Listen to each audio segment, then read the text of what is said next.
7 मे रोजी ऑपरेशन सिंदूर सुरू झालं. त्यानंतर 86 तासात युद्धबंदीची घोषणा आणि आता पुन्हा ऑपरेशन सिंदूर सुरूच असल्याचं वृत्त समोर येतंय. ऑपरेशन सिंदूर अजून संपलेलं नाही अशी माहिती भारतीय हवाई दलाने सोशल मीडियावर दिली आहे. पंतप्रधानांच्या निवासस्थानी एक हाय लेव्हल बैठक नुकतीच पार पडली. या मीटिंगमध्ये तिन्ही सेनाप्रमुख, CDS, NSA आणि संरक्षण मंत्री देखील उपस्थित होते. या बैठकीत नेमकी कोणती खलबतं झाली या संदर्भात अजून कोणतीही अधिकृत माहिती समोर आलेली नाहीये. परंतु या बैठकीनंतर लगेचच भारतीय हवाई दलाने एक ट्विटर पोस्ट केली आहे. या ट्विटमध्ये म्हटलंय की भारतीय हवाई दलाने ऑपरेशन सिंदूरमध्ये नेमून दिलेली कामे अचूकतेने यशस्वीरित्या पार पाडली आहेत. ऑपरेशन राष्ट्रीय उद्दिष्टांची संगत, जाणीवपूर्वक आणि सावधगिरीने पार पाडण्यात आले. ऑपरेशन अजूनही सुरूच आहे. योग्य वेळी सविस्तर माहिती दिली जाईल.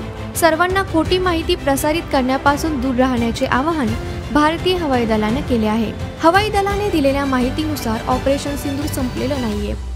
खरं तर ऑपरेशन सिंदूरचा हेतू दहशतवाद्यांच्या स्थानांवर हल्ला करणे, दहशतवाद्यांचे अड्डे उद्ध्वस्त करणे असा आहे. हे ऑपरेशन दहशतवादाविरुद्धचं असून ते कोणत्याही देश किंवा लष्कराविरुद्धचं ऑपरेशन नव्हतं. 22 एप्रिल रोजी पहलगाम हल्ला झाल्यानंतर 7 मेच्या मध्यरात्री म्हणजेच 6 आणि 7 मेच्या दरम्यान रात्री उशिरा ऑपरेशन सिंदूर सुरू केलं गेलं होतं.